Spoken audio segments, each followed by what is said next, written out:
जय Hind defence lovers. आज की टॉप हेडलाइंस कुछ इस प्रकार है। चीन का मुकाबला करने के लिए भारतीय रक्षा मंत्रालय ने इंडियन आर्म फोर्सेस के लिए नए हथियारों को खरीदने वाली इमरजेंसी प्रोक्योरमेंट पावर्स को 6 महीने के लिए किया एक्सटेंड। एमका का डिजाइन फाइनल होने के बाद फंडिंग के लिए डीआरडीओ ने अप्रोच किया है सीसीएस को। अंडमान एंड निकोबार कमांड ने आयोजित करी एक लार्ज स्केल मिलिट्री एक्सरसाइज। अंतर्राष्ट्रीय स्तर पर भारत की एक और डिप्लोमेटिक विक्ट्री। और अरुणाचल प्रदेश पर यूएस के समर्थन पर भारतीय विदेश मंत्रालय की प्रतिक्रिया।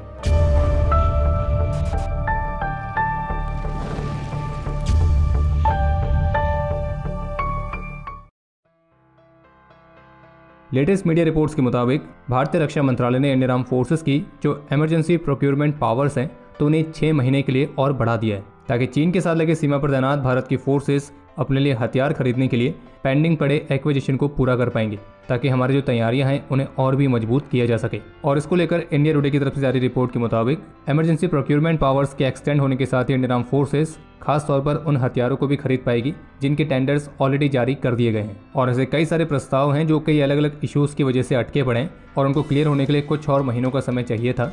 तो इसी वजह से रक्षा मंत्रालय ने इंडियन आर्म फोर्सेस की इमरजेंसी प्रोक्योरमेंट पावर्स को 6 महीने के लिए एक्सटेंड किया है। और जैसे कि आप सभी को पता होगा कि इंडियन आर्म फोर्सेस के लिए जो ये इमरजेंसी प्रोक्योरमेंट पावर्स अप्रूव की जाती हैं तो इनके माध्यम से हमारी फोर्सेस अपने लिए जरूरी इक्विपमेंट फास्ट ट्रैक प्रोसीजर के तहत ले सकते हैं। और रिपोर्ट के मुताबिक अलग अलग तरह के वेपन सिस्टम्स, स्पेयर्स और अदर इक्विपमेंट के लिए करीब 300 के आसपास फोर्सेस ने प्रपोजल्स जारी किए हैं। और इनमें से अधिकतर प्रपोजल्स ऐसे हैं जिनको अंतिम रूप दिया जाना बाकी है। बाकी भारत सरकार की तरफ से कंपलसरी किया गया है कि इमरजेंसी पावर्स के तहत जो भी इक्विपमेंट लिए जाएं तो वो मेक इन इंडिया होने चाहिए और उनमें मिनिमम 60% तक का स्वदेशी कंटेंट होना चाहिए। और बाकी जैसे कि आप सभी जानते हैं कि जो चीन है वो किस तरह से अपनी चिंदी हरकतों में लगा हुआ है, तो ऐसी स्थिति में सीमा पर जो हमारी तैयारियां हैं वो हमेशा ही मजबूत रहनी चाहिए।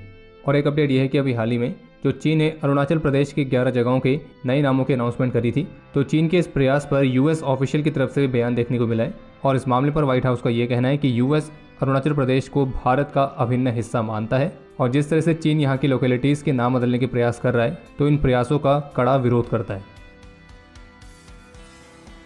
हिंदुस्तान टाइम्स की तरफ से भारत के 5th जनरेशन फाइटर प्रोग्राम एमका को लेकर एक अपडेट जारी किया गया है और जिसके मुताबिक एडीए द्वारा एमका के डिज़ाइन को फाइनल करने के बाद अब डीआरडीओ ने फंडिंग और फाइनल अप्रूवल के लिए सीसीएस यानी कि कैबिनेट कमेटी ऑन सिक्योरिटी को अप्रोच किया है। जनरल इलेक्ट्रिक के 414 इंजन के साथ एमका का जो पहला प्रोटोटाइप है वो 2026 तक रोल आउट होने की उम्मीद है। हिंदुस्तान टाइम्स की इस रिपोर्ट में इस बात को मेंशन किया गया है कि एमका प्रोग्राम के लिए फंडिंग के लिए सीसीएस से संपर्क करने का जो डीआरडीओ का फैसला है वो ऐसे समय पर आया है जब भारतीय प्रधानमंत्री ने डीआरडीओ को अपनी मुख्य क्षमता पर ध्यान केंद्रित करने और समय की देरी और लागत में वृद्धि से बचने के लिए कहा था।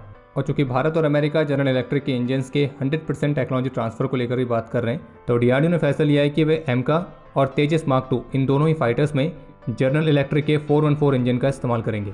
जबकि जनरल इलेक्ट्रिक के 414 इंजन के साथ जो तेजस मार्क 2 है तो उसे अगले साल यानी कि 2024 तक रोल आउट करने की उम्मीद है। और इस रिपोर्ट में इस बात को मेंशन किया गया कि इस वर्ष मई जून के महीने में फ्रांस में तेजस मार्क 2 के air intake test certification complete हो जाएंगे। और चूंकि तेजस मार्क 2 का एयर इनटेक मार्क 1 की तरह ही है तो डीआरडीओ को इस बात का पूरा विश्वास है कि वो सर्टिफिकेशन हासिल कर लेंगे और इसलिए तेजस मार्क 2 का जो पहला प्रोटोटाइप है उसे अगले वर्ष तक रोल आउट करने की उम्मीद जताई गई है। और जबकि भारत सरकार ने भी डीआरडीओ को साफ तौर पर कहा है कि वे अपनी परियोजना को टाइमलाइन के अनुसार ही पूरा करें और फर्स्ट टाइम डेवलपमेंट के नाम पर किसी भी तरह की देरी से बचें। और इतना ही नहीं बल्कि भारत सरकार फ्रांस के साथ इंजन के डिज़ाइन डेवलपमेंट और जॉइंट प्रोडक्शन के अलावा भारत में रफाल फाइटर्स की मैन्युफैक्चरिंग की संभावनाओं को भी देख रही है, जो कि फिर भारत से किसी तीसरी कंट्री को एक्सपोर्ट किए जाएंगे। जबकि अमेरिका भी अपने F-18 जैसे फाइटर्स की प्रोडक्शन लाइन भारत में शिफ्ट करने की ऑफर दे चुका है। और बाकी अगर आपको भारत के फ्यूचरिस्टिक फाइटर प्रोग्राम्स, फिर चाहे वो एमका हो, तेजस मार्क 2 हो या फिर टेड BF, इनके बारे में आसान शब्दों में लेकिन डिटेल में जानना है तो इनसे रिलेटेड सारी वीडियोस हमारे चैनल पर उपलब्ध हैं। आप उनके माध्यम से पूरी जानकारी हासिल कर सकते हैं और उन वीडियोज़ का लिंक आपको इस वीडियो के डिस्क्रिप्शन में भी मिल जाएगा। भारत की tri service Andaman and Nicobar command ने अभी हाल ही में एक बड़े पैमाने पर जॉइंट मिलिट्री एक्सरसाइज जिसका नाम था कवच तो इसे आयोजित किया था। और इस एक्सरसाइज में army, navy, air force, coast guard इन सभी के एसेट्स इन्वॉल्व किए गए थे। और इस जॉइंट सर्विस एक्सरसाइज का उद्देश्य था एक जॉइंट वॉर फाइटिंग कैपेबिलिटीज़ और स्टैंडर्ड ऑपरेटिंग प्रोसीजर्स को फाइन ट्यून करना ताकि फोर्सेस के बीच के तालमेल को और बढ़ाया जा सके। और इस दौरान मल्टी डोमेन एक्सरसाइज कंडक्ट की गई थी जैसे कि amphibious landing, air landed operations, heliborne operations, special forces का रैपिड इंसर्शन और जिसमें सर्विलेंस नेटवर्क और सिनर्जाइड ऑपरेशंस के लिए हमारे फोर्सेस ने एक कोऑर्डिनेटेड अप्रोच को प्रदर्शित किया था।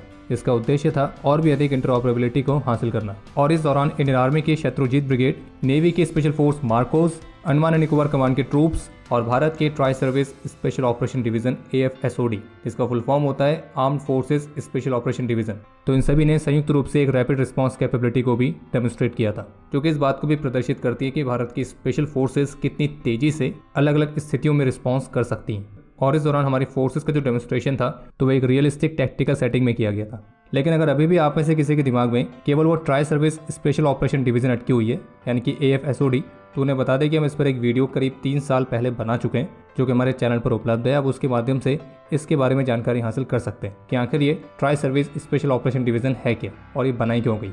इसके अलावा एक अपडेट है कि आज 6 अप्रैल को इंडियन एयरफोर्स ने भारत इलेक्ट्रॉनिक्स लिमिटेड के साथ स्वदेशी इलेक्ट्रॉनिक वॉरफेयर सिस्टम्स को खरीदने के लिए औपचारिक रूप से कॉन्ट्रैक्ट साइन किया है। और बाकी हमें तो पूरी उम्मीद है कि इस फाइनेंशियल ईयर यानी कि इस 2023-24 में भारत के डिफेंस सेक्टर में जो आत्मनिर्भर भारत वाला इनिशिएटिव है तो वो एक नहीं बल्कि कई सारे मेजर माइलस्टोन को हासिल करने वाला है। और अगर आपको भी ऐसा लग रहा है तो कमेंट सेक्शन में लिख के जरूर बताना। और हाँ, बाकी अगर यहाँ तक वीडियो देख चुके हैं तो कृपया करके उसे लाइक भी कर दें। UN के स्टैटिस्टिकल कमीशन इलेक्शन को जीतकर भारत ने अंतर्राष्ट्रीय स्तर पर एक बड़ी सफलता प्राप्त करी है। और इस UN स्टैटिस्टिकल कमीशन इलेक्शन में भारत को 53 में से 46 वोट्स मिले हैं और इसलिए भारत अगले 4 वर्षों के लिए UN स्टैटिस्टिकल कमीशन के मेंबर के तौर पर चुन लिया गया है। इसका कार्यकाल अगले साल जनवरी से शुरू होगा। और इस इलेक्शन में भारत के अलावा चीन, UAE और साउथ कोरिया ने भी हिस्सा लिया था, लेकिन भारत ने इन तीनों को ही हरा दिया, जिसमें साउथ कोरिया को मिले थे 23 वोट यानी कि 23, चीन को मिले थे 19 यानी कि 19 और UAE को मिले थे 15 यानी कि 15, जबकि भारत को मिले हैं 46 यानी कि 46। और इस सफलता के लिए भारतीय विदेश मंत्री डॉक्टर एस जयशंकर ने अपने ऑफिशियल ट्विटर हैंडल से ट्वीट करके बधाई भी दी थी। और आखिरी बार 2004 में भारत इस कमीशन का मेंबर था और तब से लेकर अब जाकर यानी कि 2023 में भारत फिर से इसका मेंबर बना है, यानी कि लगभग 2 दशकों के गैप के बाद। और ये एक मल्टी कॉर्नर्ड इलेक्शन था और जिसमें सीटें थी 2 और उम्मीदवार थे 4। और फिलहाल अभी एशिया पैसिफिक क्षेत्र से दूसरे सदस्य के लिए चीन और साउथ कोरिया के बीच कंपटीशन चल रहा है। और ऑफिशियल के मुताबिक स्टैटिस्टिक्स, डाइवर्सिटी और डेमोग्राफी के मामले में भारत की जो एक्सपर्टीज है तो उससे ही भारत ने इस कमीशन में अपनी सीट को ऑन किया है। और बाकी ये भी बता दें कि इसके अलावा भारत UN के नार्कोटिक्स ड्रग्स वाले कमीशन और HIV पर UN के कोऑर्डिनेटिंग बोर्ड का मेंबर भी बना है। लेकिन इसके साथ आपके लिए आज का प्रश्न यह है कि आप में से किस किस को लगता है कि UN दुनिया भर में अभी भी कोई इंपॉर्टेंट रोल प्ले करता है। अपने उत्तर कमेंट सेक्शन में शेयर जरूर कीजिएगा। आप सभी को ध्यान होगा अभी कुछ दिनों पहले कुछ ऐसी मीडिया रिपोर्ट्स आई थी जिनमें सैटेलाइट इमेजेस के हवाले से इस बात का खुलासा किया गया था कि म्यांमार के कोको आइलैंड में एक बड़े लेवल पर कुछ मिलिट्री एक्टिविटीज चल रही हैं और जिसमें किसी तरह के स्पाई बेस को बनाने की बात भी की गई थी। तो इन्हीं रिपोर्ट्स को लेकर आज प्रेस ब्रीफिंग के दौरान भारतीय विदेश मंत्रालय के प्रवक्ता ने अपनी प्रतिक्रिया देते हुए ये कहा है कि भारत की सुरक्षा से जुड़े सभी घटनाक्रमों पर भारत लगातार नजर रखता है और भारत अपनी सुरक्षा के लिए सभी आवश्यक उपाय भी करता है। इसके अलावा अरुणाचल प्रदेश के मुद्दे पर जो अमेरिका द्वारा भारत को समर्थन किया गया था तो इस पर भारतीय विदेश मंत्रालय के प्रवक्ता का यही कहना है कि अरुणाचल प्रदेश के कुछ जगहों के नाम चीन द्वारा बदलने की कोशिश की गई है और इसका हल भारत और चीन को आपस में निकालना पड़ेगा। अगर कोई हमारा समर्थन करता है तो अच्छी बात है, लेकिन उनके समर्थन करने या ना करने से हमारा कुछ नहीं बदलेगा। इसके अलावा अभी जो पाकिस्तान एयरफोर्स की सर्विस में टर्की के नए डायरेक्टर अकिंची UCAVs को इंडक्ट किया गया था तो उन UCAVs को ऑपरेट करने वाले अपने पायलट्स के लिए पाकिस्तान ने एक नया पैच भी जारी किया था और इस पैच में कश्मीर को पाकिस्तान का हिस्सा दिखाया गया। तो इसी पर अपनी प्रतिक्रिया देते हुए आज प्रेस ब्रीफिंग के दौरान भारतीय विदेश मंत्रालय के प्रवक्ता का यही कहना था कि पाकिस्तान के साथ मैप को लेकर हमारे हमेशा ही डिफरेंसेस रहे हैं और जो पाकिस्तान हमारे क्षेत्र को अपने क्षेत्र में दिखाता है तो हम इसका हमेशा ही विरोध करते हैं, लेकिन इसमें कोई नई बात नहीं है क्योंकि पाकिस्तान हमेशा से हमारे क्षेत्र को अपने क्षेत्र में दिखाता आया है। इसके अलावा एक अपडेट यह है कि जम्मू कश्मीर के नॉर्थ कुपवाड़ा डिस्ट्रिक्ट में जम्मू कश्मीर पुलिस और इंडियन आर्मी द्वारा एक जॉइंट ऑपरेशन लॉन्च किया गया था और इस ऑपरेशन के दौरान भारी मात्रा में एम्यूनिशंस को रिकवर किया गया, जिनमें चाइनीज ओरिजिन की 7.62 mm के करीब 720 राउंड्स, RPGs के 5 राउंड, RPG के 9 बूस्टर ट्यूब्स और रशियन ओरिजिन के 10 अंडर बैरल ग्रेनेड लॉन्चर के ग्रेनेड्स शामिल हैं। हालांकि इसमें नोट करने वाली बात यह कि अभी तक चाइनीज और US ओरिजिन के आर्म्स एंड एम्यूनिशन तो मिल रहे थे, लेकिन अब रशियन ओरिजिन के भी एम्यूनिशन मिल रहे हैं। तो उस पर आपके जो भी विचार है उसे कमेंट सेक्शन में शेयर कर सकते हैं। बाकी अब समय है आज के इतिहास का। आज के दिन 2010 में छत्तीसगढ़ में चलाए गए एक एंटी नक्सल ऑपरेशन के दौरान अपने अदम्य साहस और वीरता का परिचय देते हुए CRPF और छत्तीसगढ़ पुलिस के 76 वीरों ने अपने जीवन का सर्वोच्च बलिदान दिया था। इनमें से 75 CRPF से थे और एक छत्तीसगढ़ पुलिस से। समय है आज के टॉप 3 कमेंट्स का, जो ये रहे आपकी स्क्रीन पर।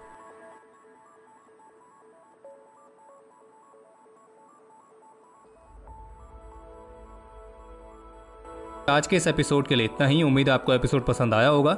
अगर पसंद आए तो वीडियो को लाइक कीजिए, शेयर कीजिए और बाकी हमारे मर्चेंडाइज के नए डिजाइन को चेकआउट करना ना भूलें, जिसका लिंक आपको वीडियो के डिस्क्रिप्शन में मिल जाएगा। और बाकी अगर आपने चैनल को सब्सक्राइब नहीं किया है तो चैनल को भी सब्सक्राइब जरूर करें।